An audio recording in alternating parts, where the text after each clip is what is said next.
Bonjour à toutes et à tous, donc Patrick Morel, je suis le directeur territorial Enedis sur le département des Vosges. Bonjour, Florent Duval, directeur du syndicat départemental d'électricité des Vosges.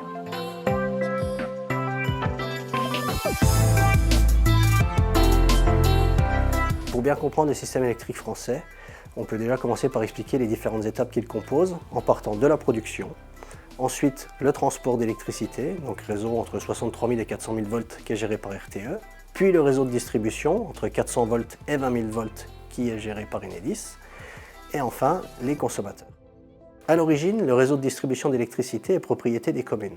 Par leur adhésion au syndicat départemental d'électricité des Vosges, elles lui ont transféré cette propriété. Et ensuite, le syndicat a concédé ce réseau à Enedis pour qu'il l'entretienne, l'exploite et le renouvelle.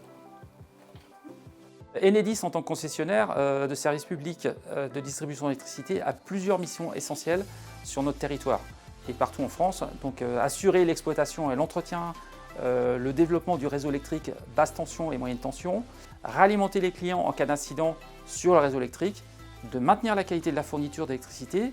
On a également un rôle de garantir un accès équitable au réseau pour tous les fournisseurs d'électricité, un service public neutre et non discriminatoire. Notre rôle consiste également à gérer le raccordement des clients en soutirage et en injection au réseau électrique en accompagnant la transition énergétique. Alors, la transition énergétique, ça consiste à intégrer les énergies renouvelables, mais également l'autoconsommation, décarbonation des usages, à travailler sur la mobilité électrique et puis de nouveaux usages qui apparaissent comme le stockage. La collaboration avec Enedis comporte plusieurs niveaux. Le premier, ça va déjà être une obligation réglementaire qui est le contrôle du concessionnaire dans le cadre d'une délégation de service public. Il y a deux niveaux de contrôle. Il va y avoir le contrôle continu tout au long de l'année sur la base des dossiers qui nous sont transmis par Enedis. Et ensuite, un contrôle ponctuel une fois par an sur des domaines spécifiques qui sont choisis et qui sont différents tous les ans.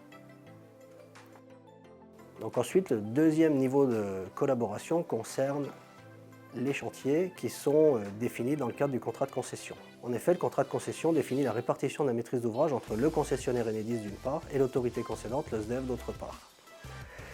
Cette répartition de maîtrise d'ouvrage définit donc les chantiers qui vont être réalisés soit par Enedis, soit par le SDEV, dans les différentes communes vosgiennes, qu'elles soient urbaines ou rurales.